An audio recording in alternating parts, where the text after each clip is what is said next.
இதில் நீங்கள் பார்த்தீங்கன்னா தெரியும் சென்டரில் கரெக்டாக உங்களுக்கு அந்த ரேடியஸ் தெரிஞ்சு பாருங்கள் ரவுண்டாக. ஓகேங்களா, இது புதுச்சா. ஓகேங்களா, இதே மாதிரி நீங்கள் ஒன்று விஷுவலாக செக் பண்ணும்போது இப்படி பார்க்கலாம். இன்னொரு மெத்தடு இன்செட் இருக்குல்ல, அந்த டூலை கொண்டு போய் நம்ம அந்த டீத் நேர் வச்சுக்கிட்டு சுற்றி பார்த்தும் கண்டுபிடிக்கலாம்.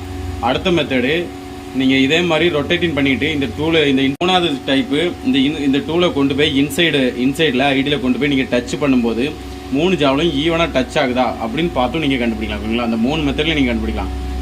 அதனால் நீங்கள் எந்த மெத்தட் உங்களுக்கு பெட்டராக இருக்கோ அந்த மெத்தடை யூஸ் பண்ணிவிடுங்க. மேக்ஸிமம் இன்செட்டை கொண்டு போய் வச்சு நீங்கள் கையில் சுற்றி பார்த்து ஜாவை சுற்றி பார்த்தே கண்டுபிடிக்கிறது சேஃப். ஓகேங்களா, நான் சொன்ன 3வது மெத்தடு, அதாவது ஸ்பிண்டில் சுற்ற விட்டு ஐடியில் டச் பண்ணி எல்லா இடமும் டச் ஆகுதுன்னு உங்களுக்கு காட்டப்படும். ஓகேங்களா, வந்து பாருங்கள். ஃபஸ்ட்டு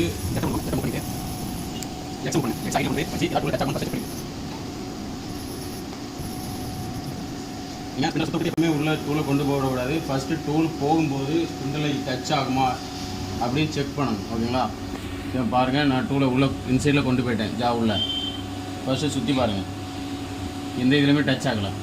ஸோ நம்ம இப்போ சேஃப் ஜோனில் தான் இருக்கும். அதனால் ஒன்றும் பிரச்சனை இல்லை. நம்ம ஸ்பிண்டில் சுற்ற விட்டு ஐடியை டச் பண்ணலாம். இப்போ நான் ஸ்பிண்டில் சுற்ற விட பண்ணுறேன். இப்போ நான் எக்ஸை மூவ் பண்ணி எக்ஸை டச் பண்ண போகிறேன். நீங்கள் இதில் ஒருவேளை ஐடியில் டச் பண்ணி நீங்கள் ஆப்செட் பார்க்க போகிறீங்க, 3 ஜாவலும் கரெக்டாக டச் ஆகுதான் செக் பண்ண போகிறீங்கன்னா எப்போவுமே O1 போட்டு டச் பண்ணுங்கள். பாயிண்ட் 1 போட்டு டச் பண்ணிங்கன்னா அது கன்ஃபார்ம் எல்லாத்துலேயும் உடனே டச் ஆகிரும்.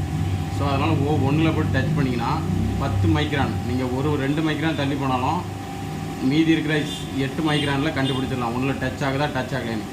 ஸோ நீங்கள் ஐடி டச் பண்ணும்போது பாயிண்ட் 1 எப்போவுமே மூவ் பண்ணாங்க. O1 விட்டு டச் பண்ணி பாருங்கள். அதான் கொஞ்சம் உங்களுக்கு கான்ஃபிடண்ட்டாக தெரியும் எதில் டச் ஆகுது எதில் டச் ஆகலைன்னு. ஓகேங்களா,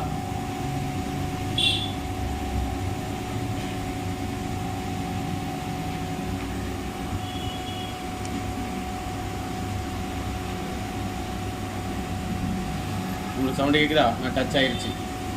இந்த சவுண்டு கிளியராக ப்ரூவ் பண்ணும்போது, அதாவது போர் பண்ணும்போது அது எப்படி வரும்னா இப்படி தான் வரும். அதாவது ரன் அவுட்டு நீங்கள் க்ளோஸாக 0-0 அரெஸ்ட் பண்ண முடியாது. இதை பாருங்கள், இதில் டச் ஆகிருக்கா, இதில் கொஞ்சோண்டு கட் எடுத்துட்டு போங்க அந்த சென்டரில் மட்டும். இதில் பார்த்தீங்கன்னா இந்த ஜாப் ஃபுல்லாகவே கட் எடுத்துருக்கு. ஓகேங்களா, இது புது ஜாப், அதனால் இது நீங்கள் ஆல்ரெடி த்ரூ பண்ணியிருந்தீங்கன்னா 0-0 இருக்கும். இதில் டச்சே ஆகலை, டச் ஆகிருக்கு லைட்டாக, சென்டரில் மட்டும் டச் ஆகிருக்கு. ஓகேங்களா, உங்களை லைட்டாக இல்லைன்னு தெரியும். இது செல்லில் பார்க்குறனால அப்படி தான் இருக்கும். இதுதான் புது ஜாவை நம்ம த்ரூ பண்ணும்போது வர ஸ்டைல்ஸ். நீங்கள் இதில் 3லுமே ஈவனாக டச் ஆகலை அப்படின்னு நீங்கள் மறுபடியும் செட்டிங் போட்டுருந்தீங்கன்னா விடிய செட்டிங்காக போடணும். ஸோ அதனால் புது ஜாவை டச் பண்ணும்போது 3லையும் ஈவனாக டச் ஆகாது, ஃபஸ்ட்டு டச் ஆகாது. நீங்களாட்டு ப்ரூவ் பண்ணிக்கிட்டு அப்புறம் அதனுடைய ஜாவ் மேலே நம்பர் பஞ்ச் பண்ணணும். 2னா 2, 3னா 3, 1னா 1 பஞ்ச் பண்ணிங்கன்னா அதுக்கேற்றப்பல அடுத்த செட்டிங் போடும்போது ஈஸியாக இருக்கும். ஓகேங்களா, இப்போ அடுத்து நம்மளுக்கு சொல்லிடுறாங்க இப்படி இதை. இப்போ நம்ம ஜாவை எப்படி போர் பண்ண போகிறோம் பாருங்கள். வாங்க, ஆல்ரெடி நான் 0 எடுத்துட்டேன். ஓகேங்களா, இப்போ 0லேருந்து பொசிஷன் தான் 0, இதில் தான் 0ல் இருக்குது. இதுலேருந்து நான் ஒரு பாயிண்ட் 1 ப்ளஸ் பண்ணிக்கிறேன். ஓகேங்களா, point 1 plus point 1 point 2 plus பண்ணிடுவேன். ப்ளஸ் பண்ணிவிட்டு இதாக எப்படி இருக்குன்னு பார்த்துக்கோங்க. இந்த வெளியே நெக்க வச்சுட்டு ஸ்பிண்டில் ஸ்டார்ட் பண்ணுங்கள். ஓகேங்களா, ஸ்பிண்டில் ஸ்டார்ட் பண்ணிட்டீங்களா? ஸ்டார்ட் பண்ணிவிட்டு ஜாப்பை நம்ம எப்படி மூவ் பண்ணால் MBGயில் மூவ் பண்ணக்கூடாது. அதாவது மேனுவல் பல்ஜ் ஜென்ரேட்டரில் யூஸ் பண்ணி மூவ் பண்ணக்கூடாது. ஜாகை யூஸ் பண்ணி ஃபீட் ரேட் இருக்குது பாருங்கள். இந்த ஃபீட் ரேட்டை ஒரு 2-3ல் வைங்க. அப்போ தான் ஈவனாக ஒரே ஸ்பீடில் போகும். இந்த ஃபீடை 25ல் வைங்க. எவ்வளோ மினிமம் இருக்கோ அதில் வைங்க. 0லேருந்து அடுத்த பொசிஷன் வைங்க. ஓகேங்களா, இதில் நீங்கள் ரேபிட்டு பட்டனை அமுக்காமல் ஜெட்டை மட்டும் மூவ் பண்ணிங்கன்னு வச்சுக்கலாம். அது எவ்வளோ மெதுவாக போகுது பாருங்கள். ஆனால் இது நீங்கள் வெறும் ப்ரெஷ் மட்டும் தான் பண்ணுறீங்க. ஸோ ப்ரெஷ் மட்டும் பண்ணுறதுனால அது ஈவனாக போகிறதுனால அங்கே நமக்கு ஃபினிஷிங் சூப்பராக வரும். அதாவது அடுத்த ஜாப் நீங்கள் லோட் பண்ணும்போது ஈஸியாக இருக்கும், ஃபினிஷிங் நல்லாயிருக்கும், ஜாப்பில் எந்த டேமேஜும் வராது. இதே நீங்கள் MBGயில் போட்டு ஒவ்வொன்றா தள்ளிட்டு இருந்தீங்கன்னா அதில் வரியாக வரும். அதனுடைய ஜாப் ஃபினிஷிங் நல்லா இருக்காது. ஸோ இதனால் உங்களுடைய ஜாப்பும், அதாவது மிஷினரி ஜாப் யூஸ் பண்ணிங்கன்னா அதுலேயும் அந்த டேமேஜ் வரைக்கும் வாய்ப்பு இருக்குது. ஓகேங்களா, இப்படி தான் ஜாப் ப்ரூவ் பண்ணணும். போர் பண்ணுறத பார்த்துக்கோங்க. இப்போ நமக்கு தேவையான அளவு ஜெட்டு நம்ம உள்ளே கொண்டு போயாச்சு. ஓகேங்களா, இப்போ அங்கே பார்த்துக்கோங்க. நான் கொண்டு கொடுத்தோம்ல பாயிண்ட் 2, அதில் 0 பண்ணிட்டேன். இப்போ உள்ளே இருக்குது டூலு. இப்போ நம்ம என்ன பண்ணோம்னா MBGயில் போட்டு எக்ஸில் போட்டுட்டு எக்ஸை முதல்ல மைனஸ் பண்ணணும். மைனஸ் பண்ணாமல் வெளியே எடுத்திங்கன்னா அதனுடைய இன்செட்டினுடைய டேமேஜ் ஜானுடைய இன்சைடில் வரும். ஸோ அதனால் மைனஸ் பண்ணிக்கிட்டு ஜெட்டை ப்ளஸ் பண்ணிவிட்டு அப்படியே வெளியே எடுக்கணும். ஓகேவா? இங்கே பாருங்கள், நீங்கள் எப்படி எடுக்கிறனால இன்செட்டு வந்து ஜானுடைய ஐடியில் டச் ஆகாது. இதனால் ஐடி ஃபினிஷிங் நல்லாயிருக்கும், அதில் எந்த ஒரு டேமேஜ் மார்க்கும் வராது. ஓகேங்களா?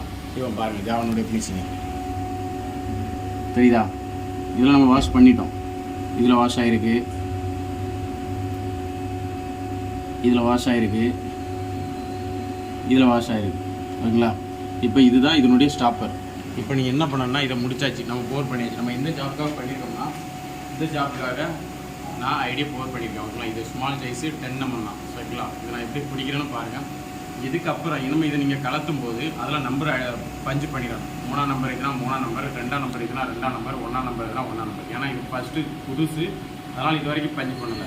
இன்னும் நீங்கள் இதை கலத்தும் போது அதை பஞ்சு பண்ணிவிட்டு அடுத்த தடவை இதை யூஸ் பண்ணும்போது, இந்த ஜாவை யூஸ் பண்ணும்போது அந்த நம்பர் படி தான் மாட்டணும். அதை தவிர நீங்கள் லாக் பண்ணிங்கன்னா அதனுடைய ரன் அவுட் வரும். அதே மாதிரி அது